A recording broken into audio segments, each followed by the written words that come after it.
so much, guys. Welcome back to Pensacola. Thank you for having me. We're all happy to see you again. I remember the first year, it was a really exciting time. I actually remember I came up and was very nervous to meet you because I'm a big fan. As everyone here is too, right? We're all big fans of you. Thank you, guys. Thank you. So you have had a really long, busy career. You've worked nonstop since the 70s, that's a lot of work, which is great, fantastic. And your popularity has only grown in that time. To what do you attribute your success and your longevity in your career? Thanks to the fans. Awesome. Guys up there. Because of you guys, that's what it is about, fans. And that's the reason, and you guys inspire me. Well, that's... and that's what it is about, and very lucky to have survived the business for such a long time, and still enjoying it. And the new Star Trek movie is coming out in July. Yeah. And this is going to be very exciting. I think it's going to be another big hit. And I'm lucky to get involved in such a great franchise. Yeah, you've been in many iconic franchises, including Star Wars, Star Trek, Doctor Who. So I think it's safe to say that you might have been a part of these franchises more than anyone else. Or they call you the man of 1,000 fandoms. Not only one, then Simon Pegg has done the same thing, and Really? he did Doctor Who, he did Star Wars, and he did Star Trek. But then again, I did something that was on British television called, I forgot it. There's not so much stuff, and I forgot what I was going to say. It'll come back to me. That is fun. Whenever it comes back to you, just let us know. So speaking of your roles in all of these iconic films, we all know that most of the roles that you've done have been non-speaking roles in full makeup or some sort of prosthetic. So what do you do to bring these characters to life when you don't have a chance to actually speak? Well, it's doubly hard to be in a costume and make sure the character comes out of the costume, that people can see that it's someone there that's trying to work hard, that it brings out the character, the personality and all that, and it's doubly hard to do that, especially when you're wearing a makeup costume.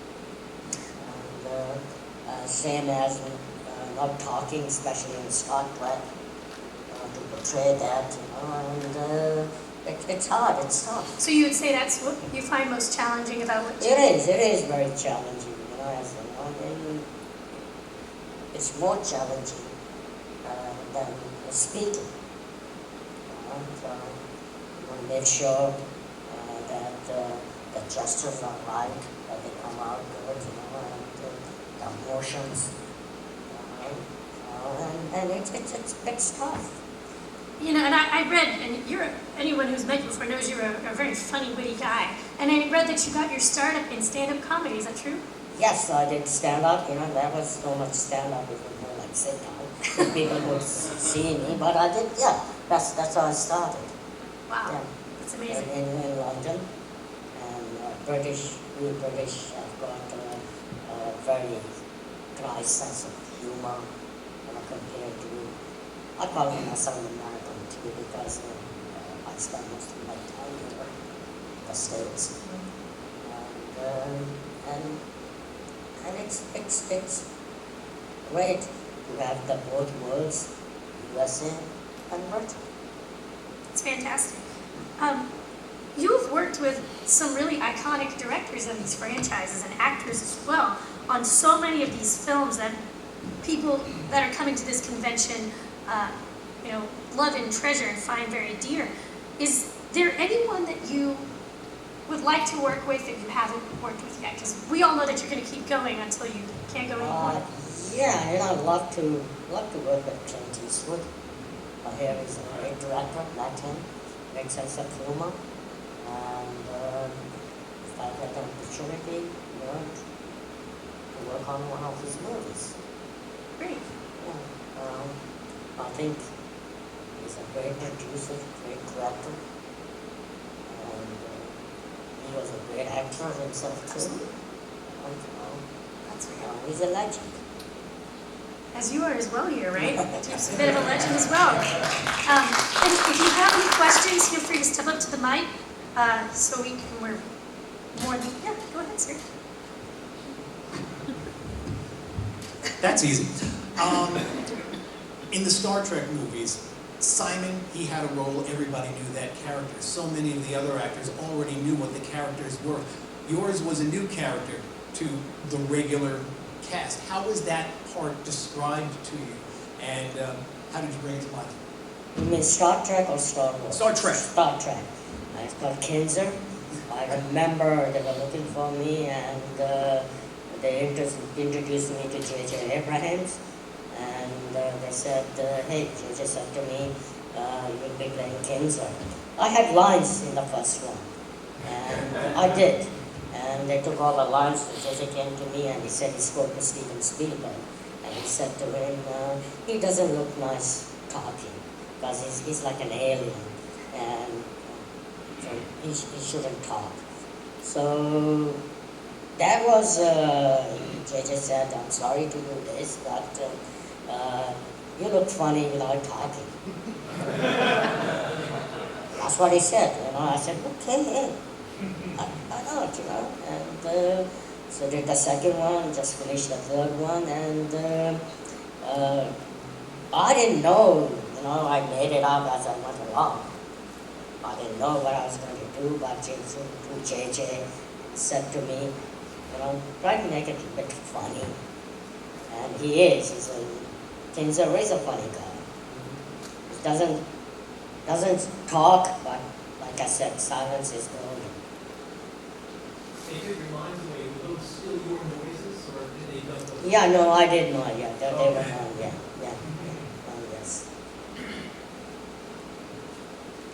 Feel free to take the mic out if you'd like, or just pick you up from there. It's a pretty hot mic. Out of all these roles you've had, which is there one that stands out to you that you like the most? Wow, I like everything that I've done, but since you asked me which one, like Charlie and the Chocolate Factory was a challenge, because A, I'm not a dancer, and B, I'm not a singer either, and to sing and dance, it's tough, it is, and to portray 185 or 165 individual Oompa Loompas that I did myself, and that was challenging, and it all started with 4 when Tim Burton asked me to play the Oompa Loompas. He said, you'll be playing 4. 4 turned out to be 7. And they want 7 people to dance with me and wear the mask, my mask on, and they couldn't find people in proportion to dance with me, so they brought in the kids. And were professional dancers. And I thought, this is not going to work. And Tim said, why not? I said, well, you put the mask on these kids. And they're going to look for the marks. When they hit the mark, they're going to look down. And the shot is going to be spoiled, plus we're going to send them to school. So you only got 4 hours to work with the kids. And he said, so what's next? I said, I'll do it myself. And we got up, gave me a big high five. He said, but we're going to do a camera test. I will make sure you keep a distance between you and you. Otherwise, it's not going to work. It's got to be equally. So you hit the mark, and it's tough when you sing and dance. And you've got to start all over again. You finish one, follow the next one, the next one, the next one. Each song took a month to rehearse and months to shoot, even though it was only 2 minutes on the screen. And it was tough, but I enjoyed it. And I said, yeah, it was a challenge, it was a big challenge, and I thought the movie was good in my opinion. So with, you spoke of, you know, you having to do this character so many times over and over again. Do you know, perhaps, or maybe you had your own opinion on this, as to why they didn't use CGI replications of you, as we see so many times in movies Well, these days? they did that, but it was the background Mm. that they multiplied me in the background. Mm. And you had to go in your dark room, there are like 10 cameras. And you put a suit and the image will pick up and then they multiply me for the background. But in the up in front, which is called the folk, you know, in front, you know, when you dance like, I did 20, there were 21 in the first song, which I did individually. Wow. And Tim used to come and ask me, how many in your family today? And I said, 22 in the song. And then I had an idea when we did the Mod 3V, he didn't know what to do, where I played the rock band. That was my suggestion. I said, I want to be a rock band. Where, you know, you're a singer, keyboard, drums, learned all that. And that was great, that was good. So you've been a musician in a couple of movies. Yes, I was Droopy McCall Droopy in, McCall and- in Star Wars. And Star Wars Return of the Jedi. Exactly. And I've also seen, there's photos of you circulating around the internet wearing Yoda's costume. Yes, I did the Walking Yoda, which was, when they first asked me to do that, they said, you're too tall. I said, wow. I did that a lot too. I know. So they said, you got to walk on your knees. Oh, I said, yeah, okay. So walked on my knees with the knee pads. That was the Walking Yoda, which we did. And I also did some work with Frank Oz, who was the real Yoda voice in Empire Strikes Again and Return of the Jedi. Those are the two that I did. and you were an Ewok in another film as I was well. Ewok too, yes. I think I got killed 7 times. Differently. Different Ewoks. Sounds like you're always up for a challenge, and that you'll take pretty much, you'll take on any role that someone throws at you. Of course, you know, and that's the beauty of the business. You know, work is work. That's how I look at it. You know, and it's challenging and everything. It inspires me and to work, you know, and it does. You know, they're already talking about the 4th Star Trek. I can be my Star Trek. Either this year or next year. You know. Wow, that's amazing. Anyone have any other questions? Feel free to stop. There you go. Hi. I was just wondering, whenever you do have to play, whenever you do play the characters that have heavy costuming, like Droopy McCool or an Ewok, how much does that affect your performance and your ability to portray the emotions and your performance? It takes great deal, you know, to get the emotions out because of wearing the costume or heavy makeup, and it's doubly hard. So, you know, make sure that it's registered and the emotions come out. And it's tough and it's hard, you know, like I explained to you before.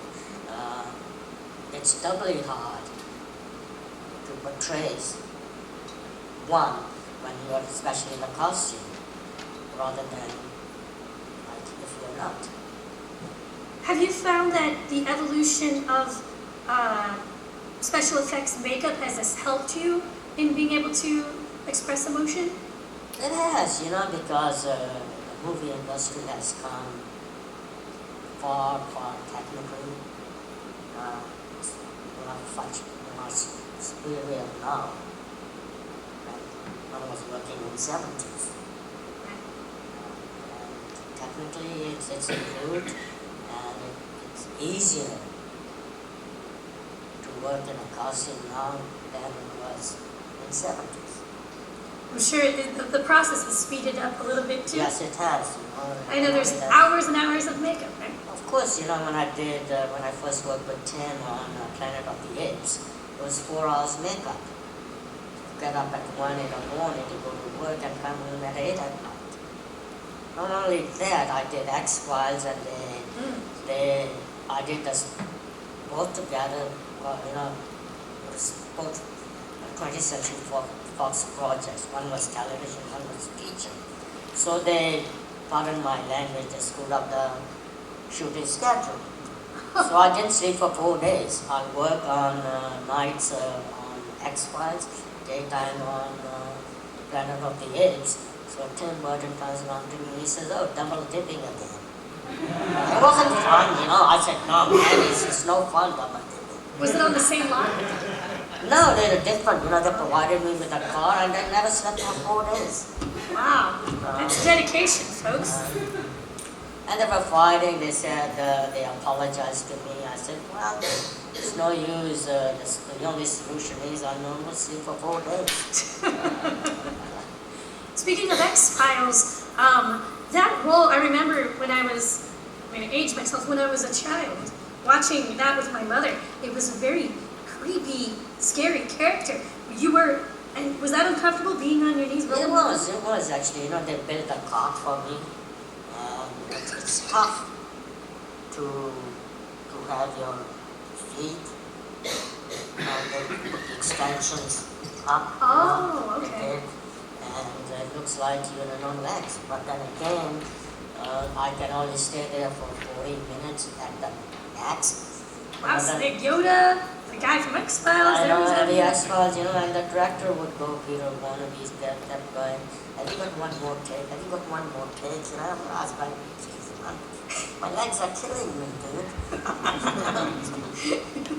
But it was all good. It's all good, you know, you do, you know, and it turned out to be good.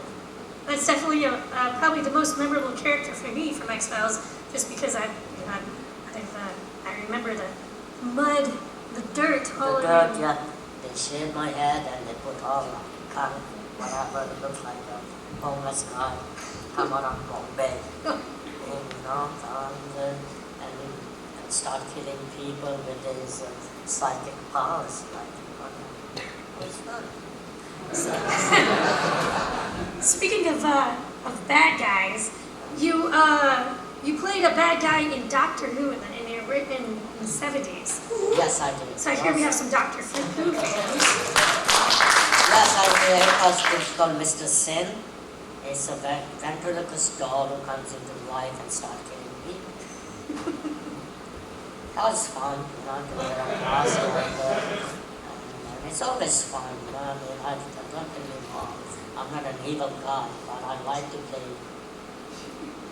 Bad guy every once in a while. Love to, but no. I'm betting you don't dress up for Halloween much, do you?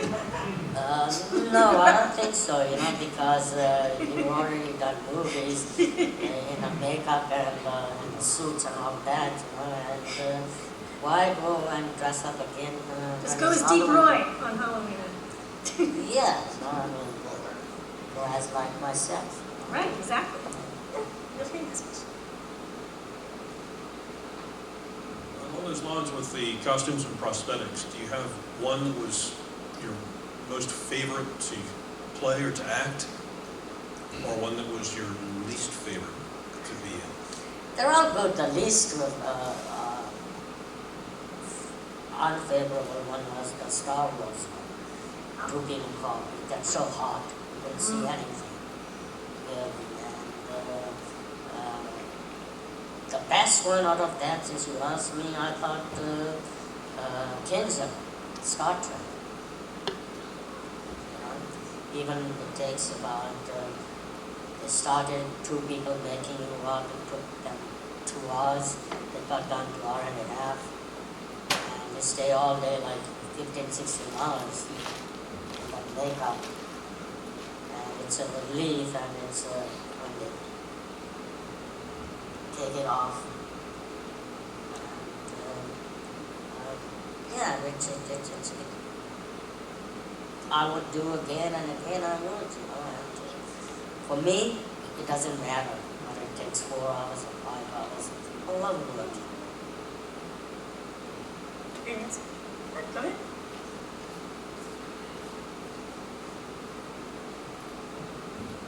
Hello, Mr. Royce. Nice Hi. to meet you. You How are too. you? You have been in so many movie franchises that are all our favorites, from Star Wars to Star Trek and Doctor Who. And you were in a Star Trek movie. Simon Pegg from Star Trek, your partner, was in the new Force Awakens. Yes. It's probably more of a statement than a question, but you should have been in the movie. I just want to get your input on that. Thank you. Regarding Simon, Regarding you, Simon being in it, but you not being in it, you would have been perfect. the question was that, you mean the Star Trek or Star Wars? Star Wars. Well, I know, I remember meeting JJ, they were writing, and I live in Santa Monica, and they were walking, I could see JJ coming towards me and going, no way, no way, no way, he kept going. He comes closer to me, picks me up, he goes, what are you doing there? I said, live here, man. I live in Santa Monica. He said, my office is not very far. He just came for lunch, and they were writing Force Awakens at that time, which was November of 2013. And he had Larry cast him with him as a co-writer. So we started talking, and Larry said, do you put him in every movie? And JJ said, turned on to me and said, I'm not that crazy. So I thought maybe I would work on Awakens Force, and unfortunately it didn't happen. Because JJ said to me, hopefully see you in London. I thought maybe he's got something, maybe I'll work on it, but it didn't. So, but still good. I started working on Star Wars, I worked on Star Trek. Yeah. So July 22nd, those of you who want to put that on your calendars now, so at least that's the date I read. So. Any other questions?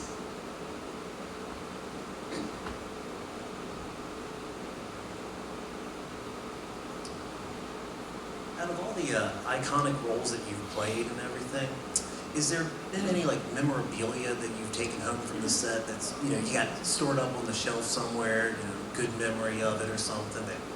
I have actually, was the Warner Brothers gave me the toys, the Oompa Loompas they created, and I got a bobblehead of the Oompa Loompas, and plus other toys that they did on Charlie. Apart from Charlie, I don't, but they have one also on the Kinzer, which I have, the figurine of Kinzer, and Droopy McCall from Star Wars. So I've got all these at my place, and it's been great, and it has been awesome to see my figurines, and I thought how fortunate I am to have. You've really been a part of movie history. If we think about it, I mean, you've been, we've been talking a lot about these iconic films, but I think we're all safe to say that the roles that you did play made such, made an impact in each of these films. I don't think, or TV shows, I don't think we can imagine any of these movies without your characters. Well, thank you. Like I said, I'm very fortunate, and still working, and hopefully, who knows? Hopefully work on Star Wars. That would be Which great. JJ is writing at the See? moment, and he's going to be doing the ninth one and the last one. So Who knows? They're doing a lot of spin-off movies as well, so who knows, maybe there'll be a, Maybe they're thinking about doing spin-off with Kinsey. That's what they're talking. oh wow, That, you heard it from a source. I don't know. We'll see. Who knows? Who knows, anything can happen. I know, they said it's going to be Scotty and Kinsey. Oh wow, So, that sounds fantastic. Yeah, nice to meet you. Hey, before doing Willy Wonka, had you seen the original with Gene Wilder? And after doing the new more modern version, you were attacked by the kids. the first one was a classic. It is still it is. But Tim said to me not to watch. I never did. But I knew what it was, you know. I mean, he said to me, don't even watch. Because this is going to be different, totally different. He said, I don't do remakes. I said, I know Tim, I know it's going to be another Tim Burton movie.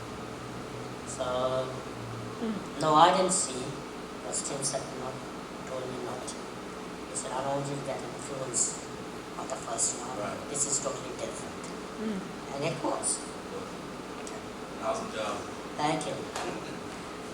Now, you've also had roles, you know, I wouldn't say smaller, no small roles, but you know, maybe less publicized roles in some really important films. I know one of my personal favorites is I Love Never Ending Story, and you were the rock biter, or sorry, not the rock biter, no, he was a snail racer, not the rock biter, the snail racer in Never Ending Story. And last year we had Noah Hathaway, who was Atreyu, and we also had the voice of Falcor and the rock biter. He was actually nearly every voice in the film last year, and that was really neat. I remember speaking with you the very first year. I asked you some questions about Never Ending Story, and I asked you, was the rock biter really that big? Was the set really that big? And I think you said it really was. It was actually, you know, you had to look up because the rock biter was so tall and big and enormous.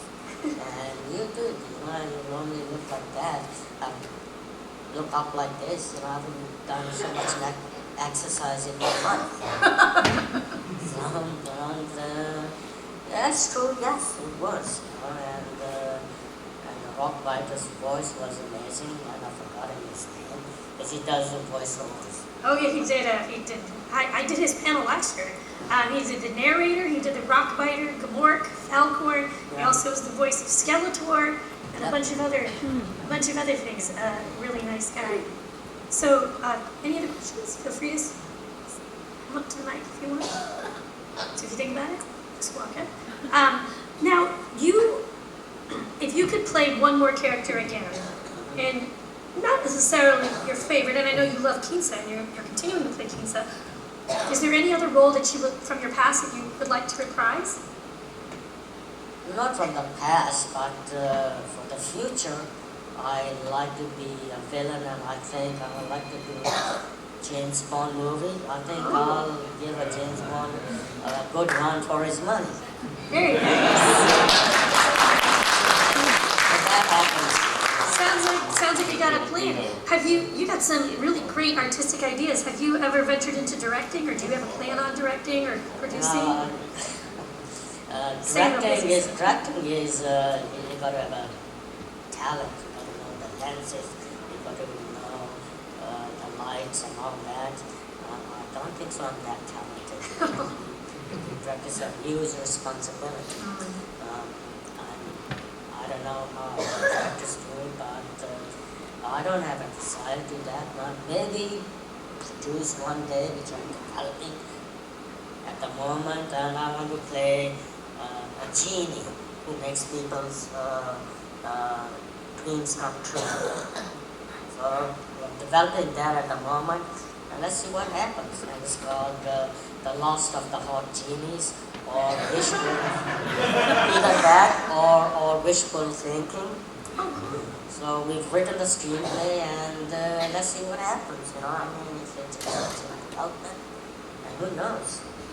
That's very cool. So you've heard the exclusive information. We'll see what happens if we get to when we get to see the film Wishful Thinking starring Deep Roy. So when these movies like Star Wars and Star Trek come out, Do you enjoy doing all the press and all the interviews? You have to because you signed a contract and you have to do that. You have no choice. It's a job, yeah. You have no choice. You got to go to press. You got to go and whatever they said, you got to do that. You haven't got the choice. A, because you signed your life away when you signed a contract, and they got you. That's and it's a good thing, and it's a bad thing too. Good thing is they need the publicity. The bad thing is you got nothing to say about it because you do it as you're told. Sometimes with these movies you can't say anything, you can't tell too much because there's, such tight lips on what happens in the story. Yes, they are. Because you have to sign a non-disclosure, which is called NDA. And I want to talk this movie which is coming out, I think it's called Star Trek Beyond, and this is one of the, and it's going to be an amazing movie. Yeah, there's very, very little that's been released about what the movie is really about. Yes, because they make you sign a non-disclosure. Even online, it's hard to find information about it. When I was researching for today, it just says, not much is known about this movie. That's pretty much all they say. So we have time for a few more questions. If you want to think of any questions, pop up to the mic. Be happy to take them. First of all, I pay good money to see a Kinsey Scotty movie, so that you know that. Okay. Then when I pitch Like that. JJ now. But Yeah, hey, sure. who knows? The thinking, well, who knows? It could happen. You do so many of these adventure movies and genre movies. Do you ever one day just want to get offered a romantic comedy and have a nice time doing that? I'd love to. If you can write it for me, I'll be the first one. Yeah, why not? Why not? Yeah. The romantic comedy, of course. I'll get a kick out of it too, Maybe Kinsey can go on a romantic journey through space. But I don't want to say anything because there is something there in this movie and you will see it. Okay. We won't ask you any more questions about that, but you guys can kind of keep an eye out for that in July, by the way. If I didn't mention again, July 22nd. Ooh, excuse me.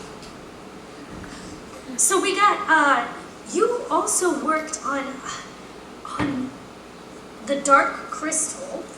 Yes, we play the sketches and each puppeteer had 3 people, one arm with the puppeteer and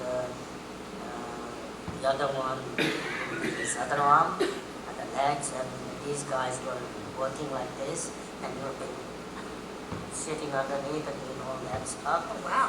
And you look at the screen, at that time when they say camera right, that means it's your left. And they say camera left, it's usually camera right. Ooh, it's confusing. It is confusing by watching the monitor and seeing the eyes move and all that. Things have changed now, but we're talking about the 70s with Dark Crystal and Lord Sampson and Jim Henson and Frank Hoff. They'll make us laugh, when they get a bit tough and hard and then break into puppets, make us laugh. And then we'll do You were also in Return to Oz. You played Yes. the Tin Man. Tin Man and TikTok, which he walks backwards. Wow. It's tough. It's hard, when you're in a costume. And also the Tin Man. Yeah. When you do, I mentioned earlier, you have 22 stunt credits. If you look on IMDb, it says you're a stunt man 22 times. How far have you had to go in these stunts? Yeah, what's the craziest thing they've ever made you do? Craziest thing I ever did was Jungle Book, jumping out of the moving wagon with the horses, and they got fire and they jump out. And that was the craziest thing I've done. Apart from that, did with Bruce Willis, the kid, he's riding on the bike, dodging the traffic and all that. car hits, roll over. So, but those days are over because I don't do no more stunts. Yeah, you seem to. I think you've earned your dues now. You don't have to. I know, but one is getting younger and one doesn't want to break no more bones. Safe bet. We have time for one more question. If anybody has any more questions. I'm thinking. Oh, fantastic. Bye. Hey, brother. Bye. What was it like working with Danny McBride on Eastbound and Down? Oh, that was amazing. You know what? When I went for the audition, they put you on the camera. So I skipped the whole page of dialogue.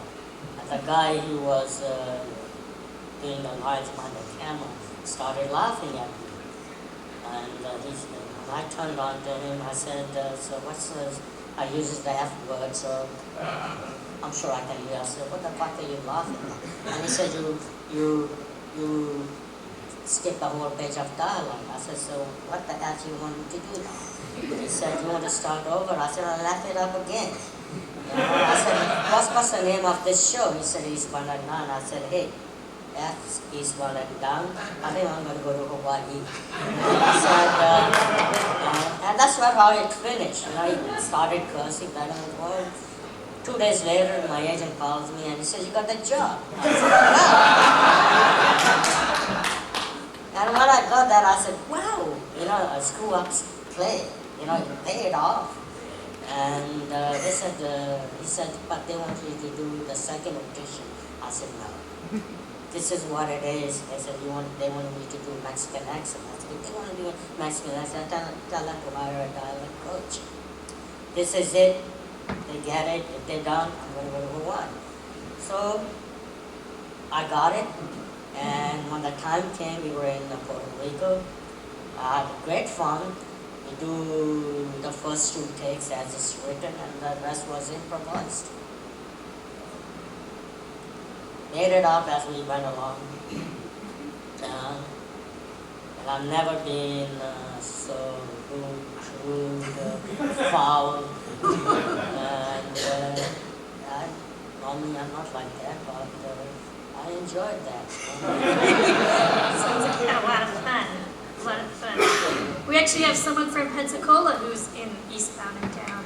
Yeah? Katie Mixon, who's she's another actress on the show, is also in that television show as well. So we actually, it turns out we have time for one more question. If anyone wants to get your last question in, this is your last chance. Oh, I think they got enough of this and they're ready to go. So am I. God bless you guys. Love Pensacola. I keep calling Pensacola. Hey, that works.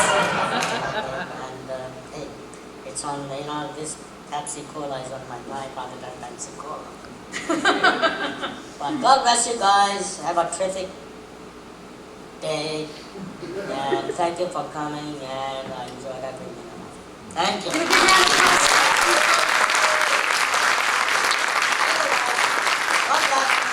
Take care. Be nice. Be nice. The day is too short to be selfish. Thank you, Tina.